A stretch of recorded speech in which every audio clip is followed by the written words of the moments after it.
Hello and welcome back to OT, the podcast. We're here to talk about watches, time, and how to spend it. I'm Andy Green. I'm Felix Schultz. Felix, today we have a fun one. Me too. I mean, they're all fun, but this is quite fun. They're all fun. They're all exciting. We've got a guest calling in. Yeah. What a guest. What a guy.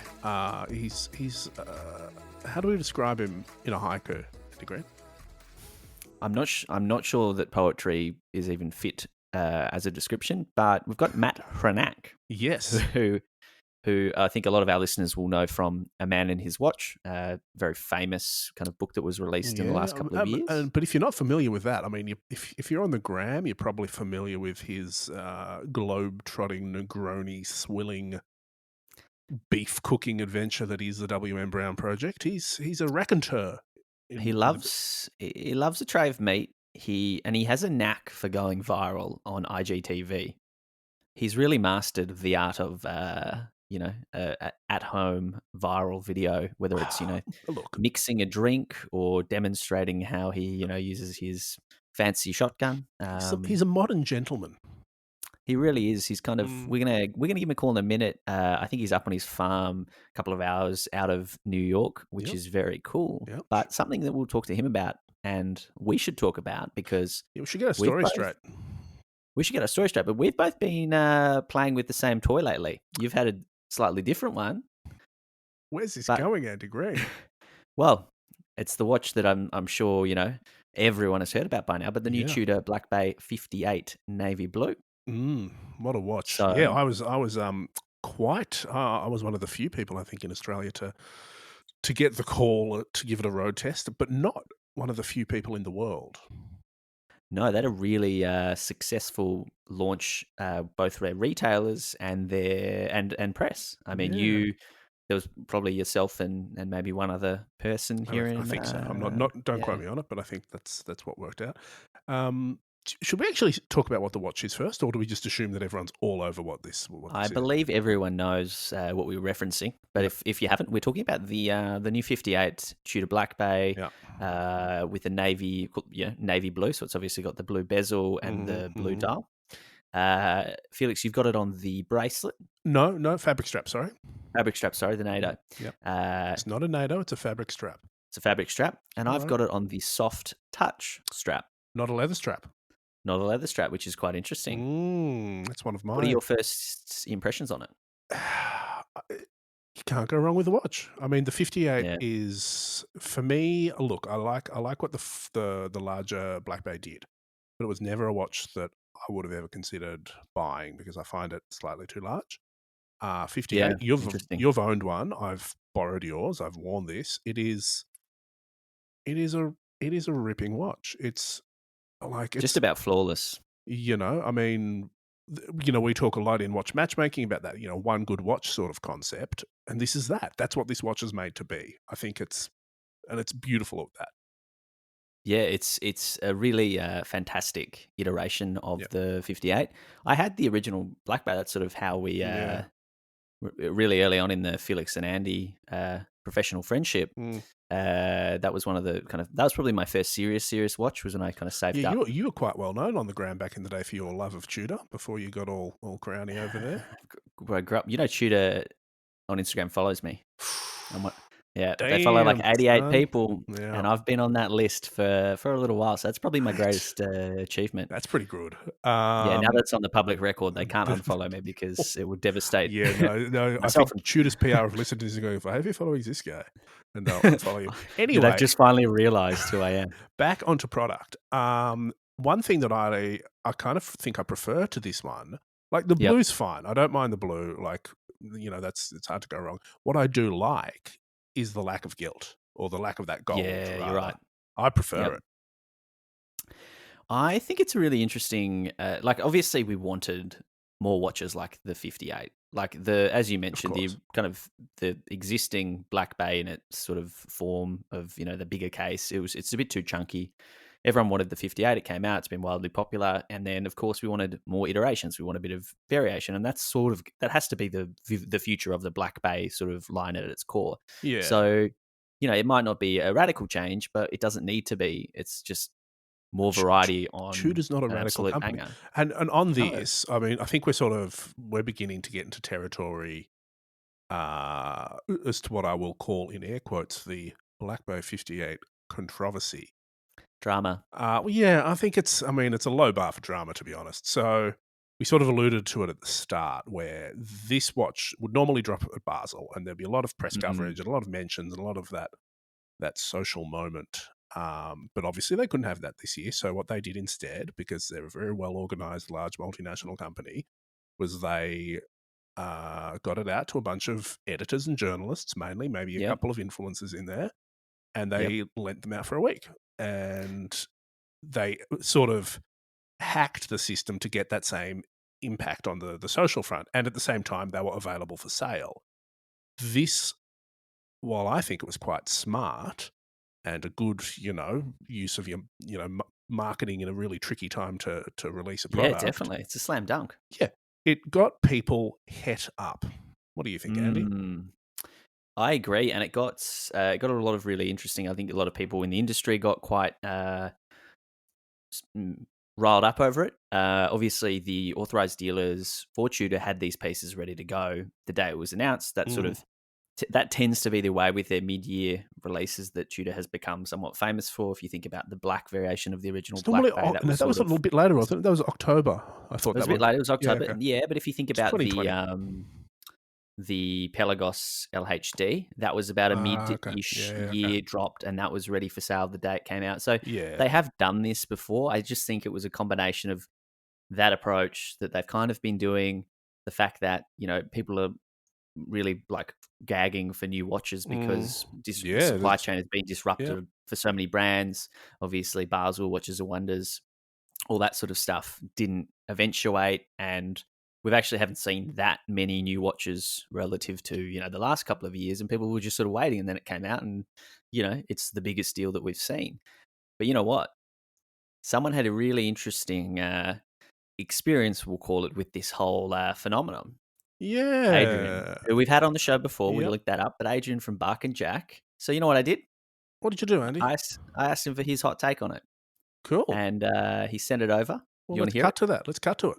We'll cut it in now. Tudor announced that on the 1st of July, they're going to be launching a new watch. And if you go back on their Instagram, you can actually see they start trolling us really with all the blue watches that they start posting. But Tudor are brilliant at building up hype. They're a popular company, so a lot of people like what they do, but they're great at drumming up that hype around the products. Now, about 2 or 3 weeks before this launch, there had actually been leaked photographs of the new watch that was to be launched, the Tudor Black Bay 58 Navy Blue. It was quite clearly just a photograph that had been taken in a stockroom cupboard of the watch, and it wasn't a very good photograph, and I didn't really believe it. I didn't believe it at the time. But anyway, fast forward to the 30th of June, and Instagram suddenly comes alive with people sharing photographs of their new Black Bay 58 Navy Blue on their wrists at home. So these guys have actually bought the product, and it is at home with them, and they're wearing it at free will. When I saw people sharing these photographs on Instagram on the 30th, I jumped on the opportunity. I knew people like Houdinki, Time and Tide. I knew all the big guys would be covered by embargoes. So there was no way these guys were going to be able to talk about the new watch until the official launch date of the 1st. And so I jumped on that opportunity to quickly bash out an article on the new watch. And I got it out. It was quite late, but I got it out at about 10 o'clock at night, UK time. For a while, Bark and Jack was number one on Google. If you searched Tudor Black Bay 58, Bark and Jack was right at the top because we had this scoop, essentially. Now, when watches are usually launched, you have an embargo, and I have a relationship with most watch companies. I get a lot of watch press, not from Rolex, not from Tudor, but pretty much everyone else I have a relationship with. And so pretty much with all other launches, I am under the embargo. Tudor, I tried to create a relationship with Tudor last year. They weren't interested. And so I took this opportunity to get in there first, really. And it kind of worked out. It did bring quite a bit of hate on Instagram. There were quite a few comments on one of the photographs that I shared of someone else's watch. And people were saying that it was unfair, unprofessional of me, and unfair of me against Tudor for sharing information about product that wasn't yet launched, and it was unfair for me to break the embargo. But I wasn't under embargo. An embargo is between two parties, and one party has to offer the embargo along with the information. Someone has to accept the embargo. There was no communication between me and Tudor's PR team, so I wasn't under any embargo. So I was completely free to share whatever information I want. But also, there's a bigger issue here. This wasn't about me leaking a photograph. People had this watch in hand. It wasn't about leaked information.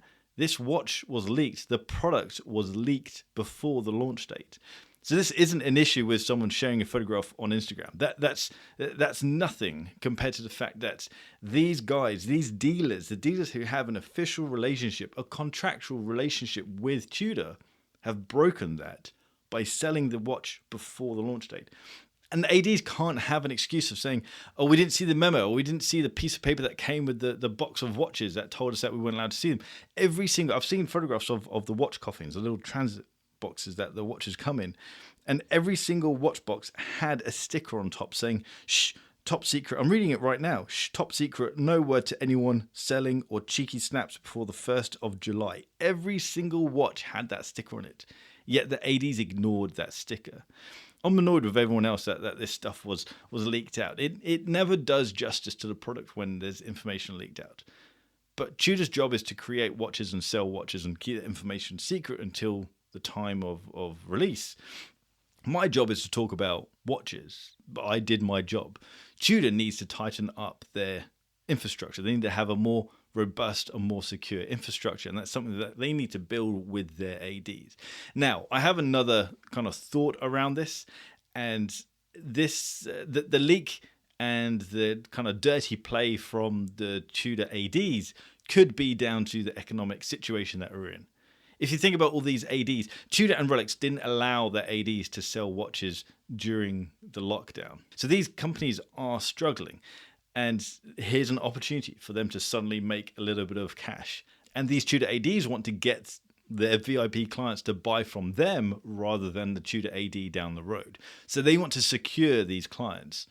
What a better way than to leak them a little bit of extra information and kind of get them hooked into that sale before it's actually live. So I guess there's always two sides to what's going on. But I like to see the positive in a situation, the positive in people, and I like to think that maybe this could just be the result of a desperate economic situation that we're in. Sorry for the lengthy rant on that, and guys, thanks for having me on the podcast again. It's a brilliant podcast, by the way. I've been binge listening. All right, Felix, what do you think after hearing Adrian's take? That's the first time you've heard it.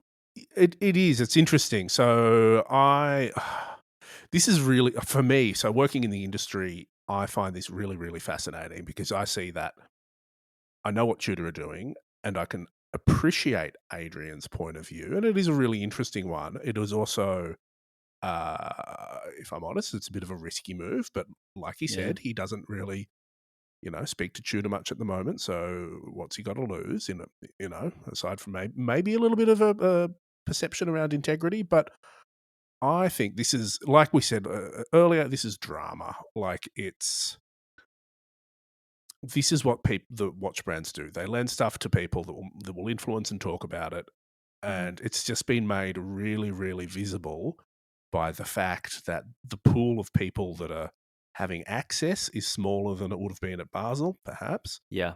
And that it's happening more explicitly. It's not like, oh, you get the appointment that everyone's, running around in the halls. It's coming to your house. So it's sort of highlighting that. And I think that is ruffling feathers if you didn't, get that call, or if, you see that it's like paid for opinion, or, Let me jump in. Let me jump in here. Go. Yeah, I'm going to jump in because I think that's part of it.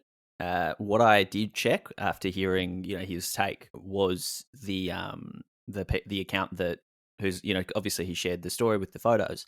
The guy did have the watch before it was released. Like he had it, and those photos were posted before it was released. He picked it up from his dealer. I think that I do have to agree that the issue is with the dealer letting it out the doors early. I don't know why you would, because these were always going to sell out, and it just seems like a really risky move on their part. And look, it is a bit hard to look. Honestly, it's hard to abide by an embargo that you haven't been told about or hasn't been communicated to you. And if I'd seen that watch posted in my feed, if I was randomly following this guy by chance, I would probably have shared it to a story and then gone, oh wait, hold on, is this out yet? And before you know it, deleted it. Yeah, you delete it, but it's I can see how once it's out there, and it's the internet, and he's got tens of thousands of followers on Insta and on YouTube, and for someone like that, it's about striking while the iron is hot. Yeah, and I can see why it makes sense. Like it's a calculated move, and a few years ago, some of the larger, more sort of commercial publications were doing stuff like that every so often. It happens by accident sometimes. Yeah. But I think it's really interesting. So I'd be really interested if you, listening to this, want to tell us what you think about it. We'll pop up a post on social. So I'd like to sort of see what you guys all reckon. Or, you can email us or any of that sort of jazz. But it's a really interesting topic. All right. You know who else is wearing a 58 at the moment? Well, we do, because we've had the intro already. It's Matt Hranek. It's Matt Hranek. So we're going to get Matt on the phone. A few things I want to chat to him about. What do you want you talk to Matt about some stuff? What do you want to talk to him about? Well, the big thing I want to talk to him about, I would love to hear what he thinks of the 58. We've talked a little bit about it. We've heard what Adrian thinks. Let's make sure we talk to him about that. Yeah. Okay. I really want to hear about his next book, the upcoming A Man and His Car. Brum, brum. Yeah, and I just want to hear about a few of the other bits and pieces he's been up to. He's got the magazine W.M. Brown. He's got the farm. He's got Serica cool watches. Stuff. Yeah, he does stuff with Serica. Yeah, he's got it going on. So I reckon we just get him on the phone. He's really busy. Yeah. Let's do it. Let's get him on. How you going today, Matt? I'm great. I'm in the middle of upstate New York. I drove my Land Rover down to my neighbor about a quarter mile away, and I'm stealing their Wi-Fi. Nice. I can also hear some lovely birds in the background. Are you normally this rural? Are you 50% rural, 100% rural? Well, I built this place. We bought this property and built this little compound of sorts about 20 years ago now. But we've spent a lot of time here now because of the current situation, and it's been heaven. Of course. Matt, why don't you tell us a little bit about yourself? Well, I am originally from upstate New York. I moved to New York City some 25, 30 years ago, it seems now, to pursue a career in photography, which was quite an interesting path that brought me into what I love to do most, which is like work on magazines. And then recently navigated a bit of the kind of blogosphere, and then was working in television. And, I just loved the media landscape, and was working at Condé Nast Traveler and was covering watches and cars and men's style and luxury goods and all that fun stuff. And that's how I sort of got on the current path of, first writing the watch book, A Man and His Watch, and then it evolving into the second in the series, which was A Man and His Car, which was a very organic transition. And somewhere in the middle of all that, about a year and a half ago, I launched a men's lifestyle magazine called W.M. Brown, William Brown.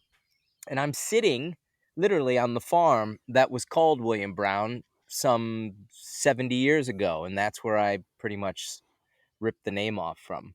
Love that. I've got copies of both. And I think, so Man and His Watch, that was a couple of years ago now, I think, Matt. Were you expecting that book to be as popular as it was? Because it kind of, I remember, trying to get a copy, and I think I had to wait for like the third run because it just was kind of sold out. And it's probably the hypiest book I've ever experienced. It was the perfect gift of the year for someone who loves watches. At least 2 years, yeah. Yeah. It came from a very honest place. It was something that I knew I had in me in terms of how I wanted to see a watch book. I deeply love watches, and I was so kind of, I don't know, disenchanted by what was out there in terms of these big glossy monographs, and I love the stories more than anything. So, that was a leap of faith from my publisher, when I said to her, listen, we're going to do a storybook, not a watch book. I know you don't want to do a watch book. Let's do a storybook. And then also photographically and design wise, we wanted to kind of create a beautiful object that was really showing the life of these things. And, my publisher has said to me now that this thing is in its fifth printing. She said, there are no words to explain how this book was so successful. And they were kind of puzzled by that. But I think it just resonated with a community of watch lovers that, no one really was doing that. And I was looking for that. That's why I did it. Yeah, it certainly is one of those really special books, and it looks like, for not having too much inside intel on it, but it looks like it was a hell of a lot of work. And it looks like the same photographer has been used for all of the shots. Logistically, what was involved with kind of bringing this together? Because I think you've just simplified the essence of the book, but I can tell a lot of work went in. So how much effort was involved? Well, we worked on the book for about a year and a half with my very dear friend and photographer, Stephen Lewis, in tow. He's a brilliant still life photographer, and I really wanted him to interpret this. And we did some tests, and we approached the publisher with a very specific style of how we wanted to do it. So we kind of figured out a way to kind of build this little portable studio, and we just kind of hit the road and travel all over the world. And the good thing about a lot of this stuff was that people could send us watches or show up at the studio with watch. That was not the case with the car book. I mean, obviously it was a much bigger beast to tackle.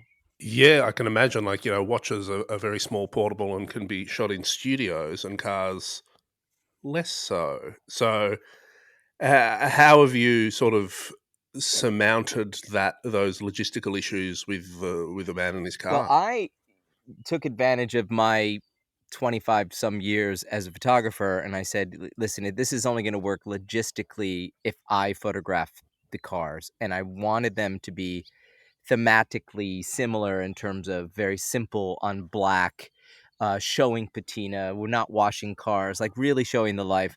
So I had a custom made ripstop black nylon backdrop made out of this company in California that does a lot of film production stuff. And I traveled with that and light stands and camera all over the world in a big giant duffel bag. And, shot through the rain, shot through 35-mile-an-hour winds, shot through unreasonable conditions. And it was a definitely more exhausting process. Yeah, it sounds like it, and I feel like you've had a bit of time to nut that one out. So with A Man and His Watch, I don't want to kind of scat over that too quickly, but you were getting sent watches from all kinds of people, and I think one of my personal favorites is Sylvester Stallone's gold Rolex. Can you tell us what went on there? Did Sly really post you out his watch, or what was the deal? That is one of my favorite stories because, I was surprised on two fronts. First, I thought he was going to talk about Panerai because there was such an amazing association with Panerai. And then I was speaking to his assistant finally to arrange getting the watch. And they said, oh, we'll just FedEx the watch to the studio, to Steven's studio. I said, oh, great. So the FedEx arrived and I opened it up and it's in a regular box. There's no insurance. There's nothing. And there is this, 18 karat gold Tiffany gold Submariner. And I was like, what the hell is that? Like, holy cow. And then he proceeded to kind of tell me the story about why he bought that watch and what it meant to him. And he just finished Rocky and had all these amazing reviews, and it was being very, very well received. And I guess he saw Greg Allman from the Allman Brothers on a plane wearing that watch, and he just thought it was the coolest damn thing he ever saw in his life. And he got off the plane, and I went to Tiffany and bought the watch. It's a pretty special story, and I think the success of that film is equally very important. It would have been very important to him. What was his feedback on the book? I never personally heard anything back, but I also didn't hear anything bad, which is normally how things work in Hollywood, right? I think that's what you want from Rocky, yeah. But I know he received the book, and I know through close friends that he really liked how it was represented, and I was so anxious about getting that watch back to him that, we shot that watch and I immediately packaged it, went to FedEx, I insured it, and then sent it back because there was Yep. no way I was going to be responsible for losing that watch. So that was my favorite story in your book. But what was your favorite? I love the Ralph Lauren one. I love how intimate that was, and that side of Mr. Lauren that we don't see very often. I just thought it was a very intimate story, talking about his father and the origins of style, and it's just like what you dreamed in terms of that kind of interview. I also love the Timex Indiglo watch that was Dimitri's, that was given to him by Bill Murray. That's pretty killer story. I really like all the father and son stories that kind of emerge through this the kind of the storytelling. That there was this bond, this connection. That was sort of my own personal story, came through that kind of connection, and I found that there was a lot of that emotional threading that happened through many stories. Yeah, and I was. I think the Ralph Lauren story was one of my favorite watch stories. Now I've got to sort of wonder: does Mr. Lauren make an appearance in the car book as well? Can you give us that early spoiler? He's got to be in there. Yeah, because what I'm thinking is I was sort of going, okay, what would be the dream like holy grail car stories to get? And I can't think of anyone except Ralph Lauren. So you're absolutely correct. There are a few repeat characters in the car book because there's a lot of layering, right, that happens between watch lovers and car lovers. Sure. And Mr. Lauren is in it. And the great thing about that interview was he somehow got a copy of the magazine, the first issue, and kind of walked it around all his designers, saying like, this is the most Ralph Lauren thing out there. This is such a great thing. Jeez Louise. Yeah, which was like a dream compliment. And then and then he kind of called me into a meeting. He said, listen, I want to talk to you about car. I don't want to do it over email. And why don't you come in? And we spent about 2 hours chit chatting, which was kind of amazing. And the interesting thing about the many of the car choices in the edit in the book is that they come from first of all a selfishly singular point of view, which is mine. Like, I know I'm gonna miss 1,000 stories, but like I had to kind of find a kind of thematic tone, and I was like, well, let's make it about cars that I care deeply about and the relationship to the story. So I said to Mr. Lauren, I said, what is that car for you? And I think it was actually Andrew Lauren that gave me the tip to ask him about it, which was, what was the car that you had the most emotional connection to?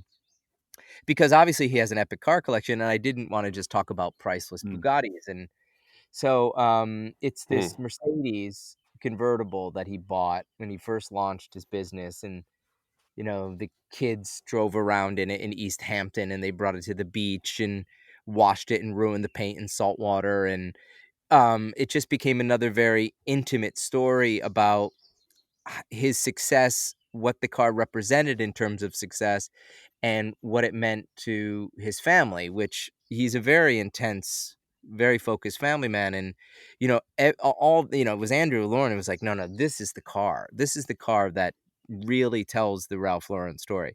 So you're going to have to buy it and read the interview, but it's good. That's a great plug. When is it going to be out and available for purchase? So it'll be it's available for pre-order now, surprisingly enough, which I found out by complete accident, but it is released in October. Okay, we'll link it up. Much like a man and his watch, not all of the watches in that book were, extremely valuable in terms of price point. Obviously, there was sentimental value. Can we expect that in a man and his car? Will there be some sort of unexpected cars that might not be that top dollar? Arnold Schwarzenegger's Honda Civic, anything like that? You're absolutely right. There will be, and again, that was the kind of balance that I wanted to create. I didn't want this to just be a car about priceless like Concours cars. I mean, yes, there are a few of those in there, but and there's mortals and immortals in there. So I think that really, for me, is the car story. There's guys who've, obsessed about the most mundane things all their lives, and then have to own them because they were in love with them as kids, and then then there's people who've worked their entire life to buy that one rare, you know matching serial number Camaro, and pour their life's passion into. And for me, again, it was like, how good was the story? Because I ran into some amazing cars where the stories were just flat. It was like some hedge fund investment guys who bought a priceless one-off Ferrari, granted, which was a beautiful object to look at, but this isn't the book for that. Yeah, I was sort of I was thinking about that when you spoke before. How do you find that balance of? Because like you just said, I imagine a lot didn't make the cut. So how do you match the balance of car to story, and like, is there a tipping point where you go, okay, this is a really great car that it's going to get in, or vice versa? Yeah, like, I mean, I knew again from my own edit, like, I like art cars and I wanted to find an art car, and then I like museum collections, so I was able to go into the Peterson, and then I like the Ford story in terms of the real birth of automobile, and then and the European story of the Fiat story. So those were those kind of archive pieces, and then in between, it was just about what is kind of weird and funky, what is kind of cool and fast, what is very kind of proletariat and kind of oddly mundane, but kind of special now that we take it out of the context, like a Lada or a Fiat Panda.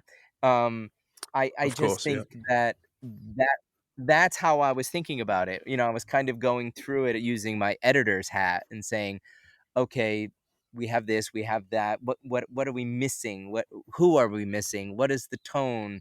Do we have a truck? Like, it was like that kind of thing. Love that. Now, Felix and I, when we land guests for the show, and we or for website or for whatever we're doing, and we get really excited when we kind of find these really interesting stories around watches and collectors and that sort of stuff. Has there been one that you've absolutely lost your mind over in A Man in His Car? Like, is there just the wildest story ever that you couldn't have even imagined that you might be able to tell us about, or kind of drop some hints over? I mean, they all weave a kind of a very similar story.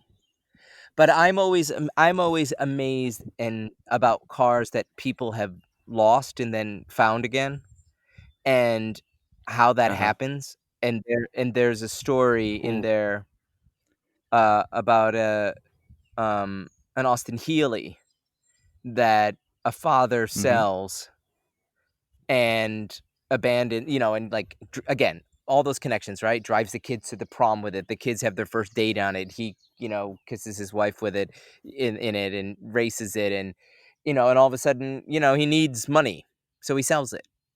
And then 25 years ago, or later, the son finds the car and buys it back for his dad.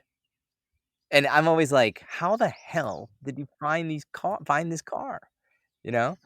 Yeah, I'm getting undertones of Seinfeld and Letterman when you kind of mention cars that have been let go and then recovered later on in life. I hadn't even thought of it. Yeah, I think over in the States as well, it's a lot easier to sort of track down cars with Carfax and that sort of stuff, and the VIN numbers. You can kind of really kind of trace them through auctions and that sort of stuff. And I know there's some pretty wild stories out there. Have you got Seinfeld in the book? Well, it's interesting. Seinfeld was a huge fan of the Watch book, but I could not get, Of course, I could not get to him.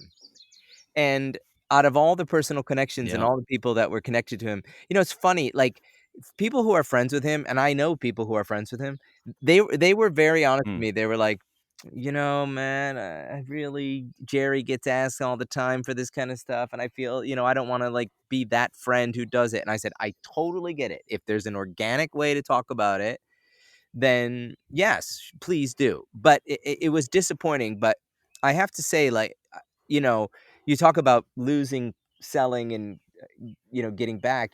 I was really happy and excited to interview Jay Leno, and he just never got rid of anything. He just kept everything. Yeah. That's amazing. He's just kept it all.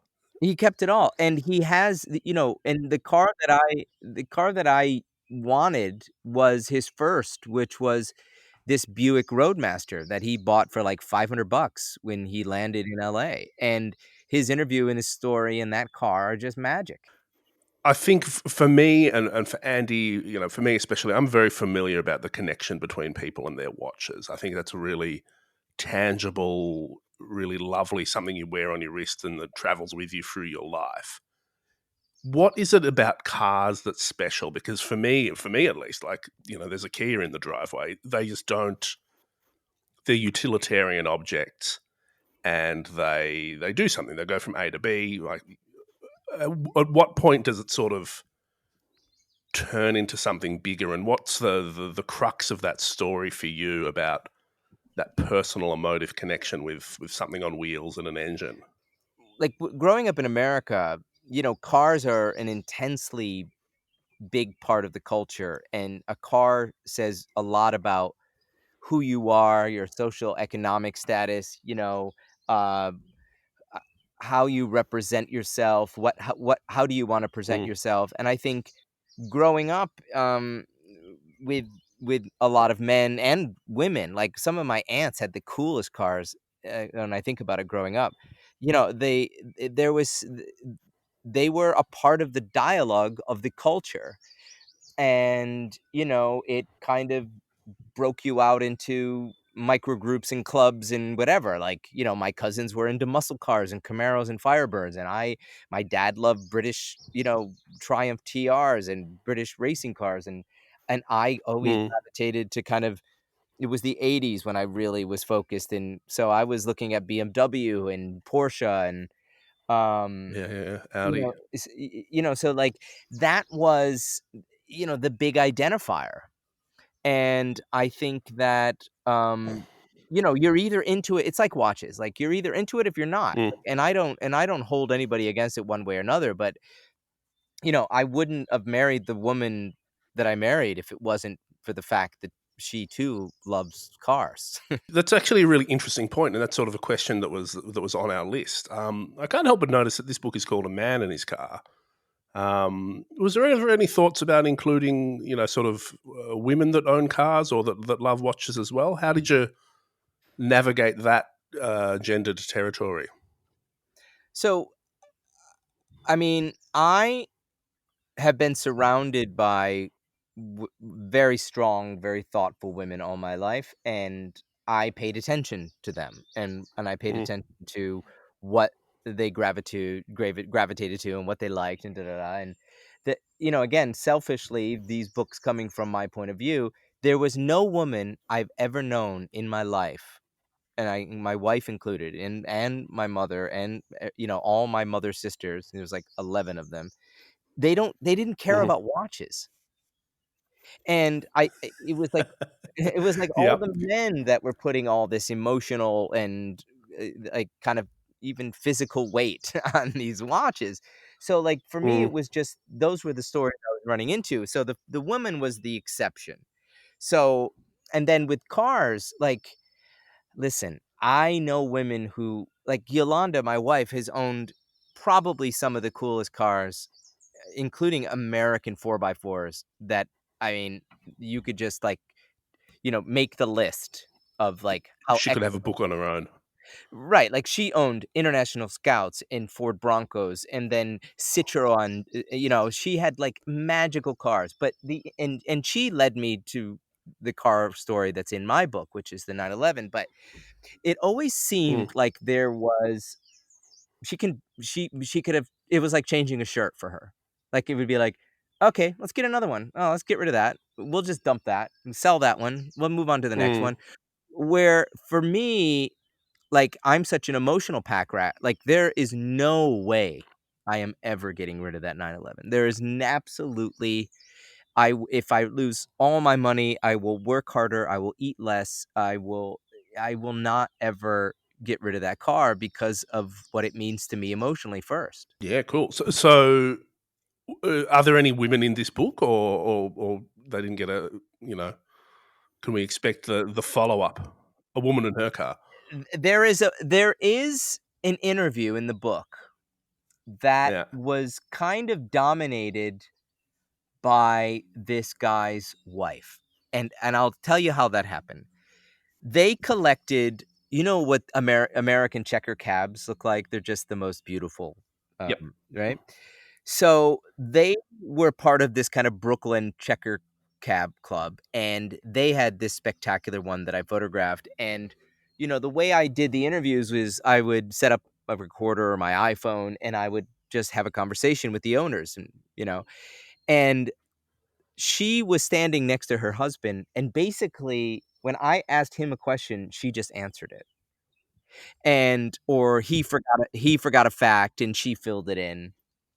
And I just was like, well, it looks like Larry's wife is getting in the book somehow. Nice. Because you couldn't tell the story without her. Where I think a lot of the times, like if I pull up with one of my vintage cars and somebody comes by and Yolanda's there, like she's not stepping in on that story. She's just going to let me tell the tale. But Sure. but in this case, that was not happening. And, she was a very good part of the interview. So even though it was his car, it sort of is their car. And she was the first one to kind of squeeze in to a man in his car, and the only. Nice. Well, it sounds like there's some follow opportunity for the future. Now, something else I want to talk about, which you shouldn't do when operating a car, is Negronis. Now, you've somehow, and I think I understand how it's happened, but you've managed to kind of become this viral Instagram TV sensation. Famously mixing drinks and doing all other sort of rugged activities, cooking meat. But I love I love watching these videos. Tell us how you got started and kind of what sparked the inspiration to use the current situation to entertain people and educate and get boozed. Well, I think first of all, the technology in the vehicle of Instagram makes it all so easy, which is great. And I have always loved watching that kind of stuff, and I just felt like we're up here pretty isolated. We start drinking at 4:30. I get so many inquiries about what drinks I like, what's my Negroni recipe, what's my margarita. So I decided, like, I was a student of cooking shows all my life, and I really loved that. So I was like, well, let's just run these minute and a half little things, instructional things, and create the dialogue. And my daughter, who actually shoots a lot of them, I always put like reluctantly photographed by Clara Hranek. I mean, she's really good, and she's really irritated with me when I don't get it on the first take. So like, there's all this. Sure, sounds about right. And so there's all this pressure to like get it right the first time. And and I had a little run on TV with this show called Alternate Route that was on Esquire. And that was a proper, like, non-scripted 26-minute show that ran every week. And it was nice that was an amazing education, and it was nice to have that interface. And I just thought, like, I'm getting so many inquiries on Instagram, like, rather than me answer them all, why don't I just run a little video of like the how-to?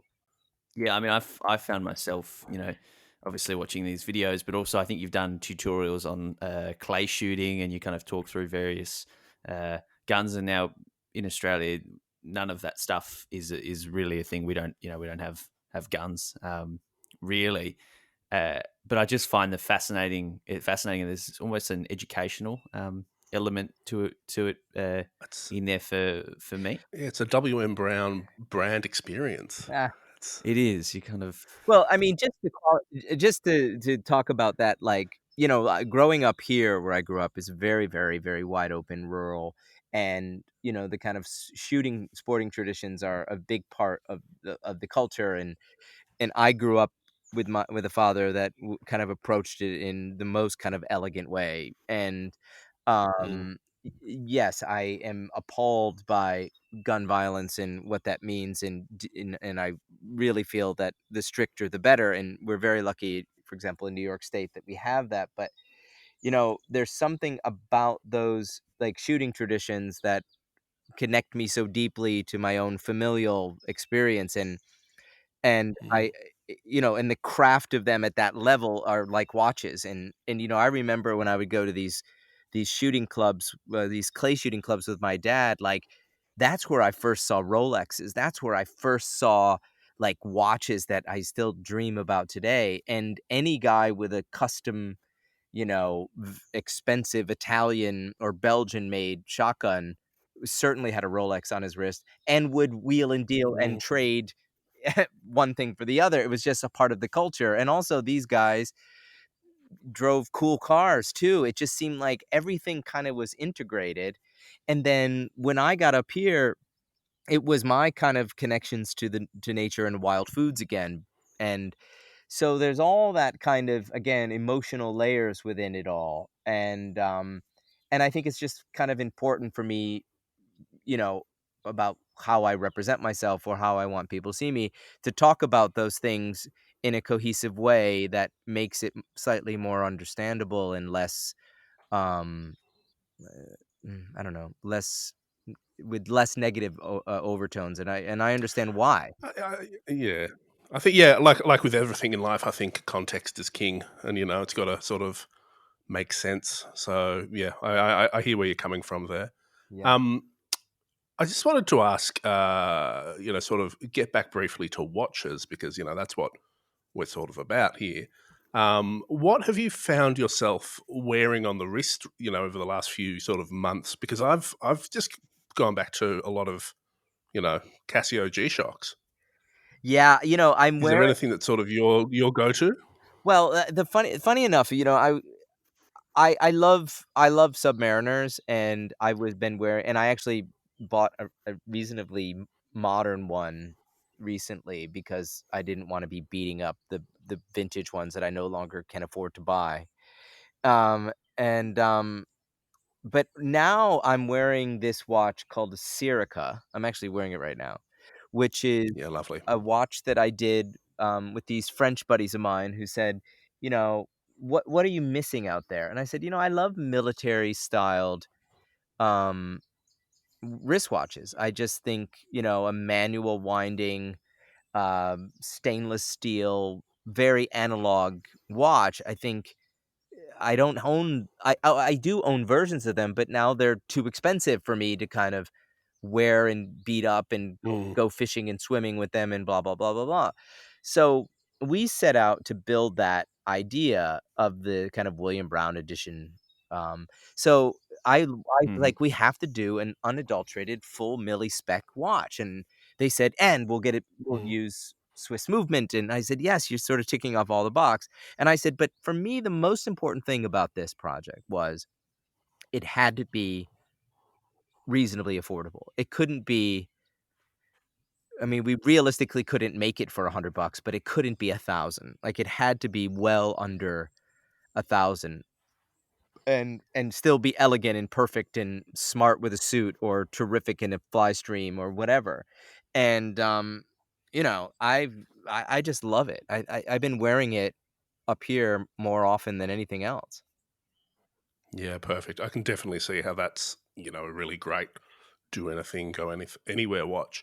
I wanted to sort of get your thoughts on another watch that does a lot of the same things. That's been on the Instagram a lot at the moment. The newish, as we're recording, Tudor Black Bay Blue 58.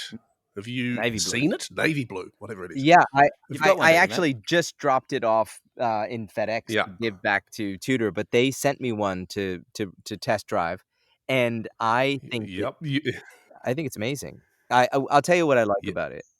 I think the case size is very, very nice. The depth of the case is really beautiful.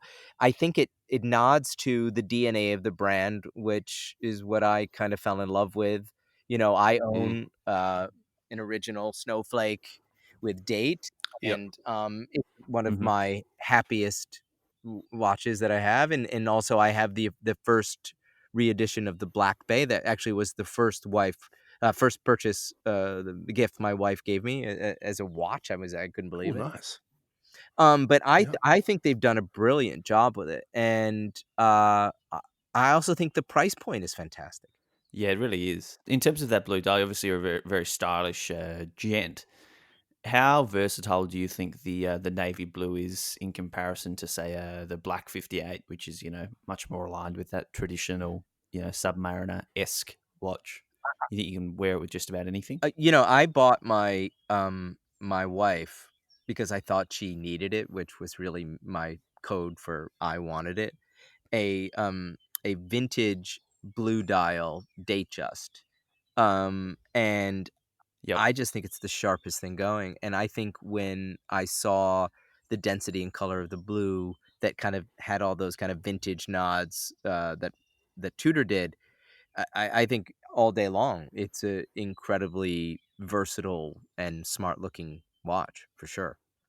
Yeah, amazing. I think we're all fans, and I've got one on loan as well. So I think we're all Shoot it pretty up.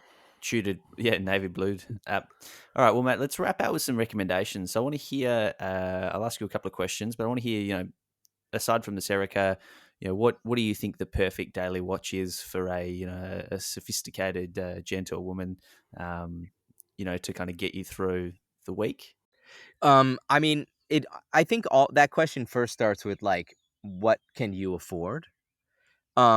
Is a big part of what that is. But in terms of style and versatility, I love, and I buy a lot of vintage watches. I don't really spend a lot of money I don't really buy new watches very much, but I love Datejust. I think they're fantastic. I also think dates in 34 millimeter are amazing. I wear a lot of smaller case sizes. I think they're great. You mentioned G-Shock. I think G-Shocks are just incredible. And now that they're doing ones in metal, I'm like all over it. I think it's terrific. Um, I think as you kind of creep up the budgetary scale, Tudor, of course, solid choice. I love Cartier. I mean, I just love Cartier, and I own a Cartier tank, which is actually one of two new watches that I own, and um, which is reserved for really more special occasions. But um, I just think you have to figure out like what's your style point of view. How do you want people to sort of see? So the last question, just to sort of wrap this out, is what would you say your perfect Negroni recipe is? Here we go. P.S. I'm right in the middle of finishing the manuscript for my Negroni book, and Really? yeah, I'm doing a Negroni martini book, just a small little format. But I will say this: I like to taste the gin, so I always tell everyone 1-1-1 is the way you start, and then you modify to your taste. So I love a touch more gin. I would say I would go 1.5 ounces of gin and slightly more bitter than Hmm. and then dial down on the vermouth. That's what I like to do. Yeah, fair enough. And okay, and what about is that sort of a good starter Negroni for maybe someone that hasn't experimented with the beverage too much, or is that advanced level, or can everyone enjoy it? I think I think everyone should start with the way the drink was made, which was one portion to one portion to one portion in equal parts. So Mm, if that's 1 ounce, 1 ounce, 1 ounce, I think it needs to start there and always garnish with orange, and then you can start tweaking what to suits your taste. palate after that. Yeah, sure. Yeah. Well, it's been an absolute joy to chat to you and to hear the sort of the birds of upstate New York in the background and be envious of your life in general. Before we let you go, I just want to know, how do people order a man in his car, or pre-order it at the moment, and how do they sort of keep up to keep in touch with what you're doing in the world of the internet? So you can follow me on at WM Brown Project and at WM Brown Magazine. I'm very active on Instagram and answer, talk to everybody. I'm not. There's no walls. The book is on pre-order with Amazon, Barnes and Noble, and will soon, when it's released, it will be hopefully in as many local bookstores as possible. But Excellent. yeah, I would check it out there, and yeah, follow me on Instagram and say hey sometime. Felix, that was really cool to hear to speak to Matt. Yeah, it was super cool, as they say in Super Holland. cool. The internet got a little bit sketchy, but I think he was hot spotting on top of a defender. Look, I think his given that neighbour's he was Wi-Fi in or New something. York State, that was a pretty epic effort. So thanks for sticking with us, and Yeah. thank you to Matt, who's at WM Brown Project on Instagram, and we'll link up everywhere else. We'll definitely link up where to pre-order the book. Thank you also to Major Tom Media, who does a beautiful job putting this together every week. And thank you to our sponsors. Oh, yes. Who do you want to thank? Well, support us by supporting our sponsors. Oh, nice. It's the best way that you can get around it. And of course, like, comment, follow, subscribe, tell your nan about us. OT.podcast. Scream it from the rooftops. And telegraphs. Yeah. Drop us a line if you want to get involved. If you want to give us some feedback. Email. What's the email address again? otthepodcast@gmail.com. Classic. All right. I think let's go. We've waffled enough. Get out of here. We've got some other work to do. Bye. Bye.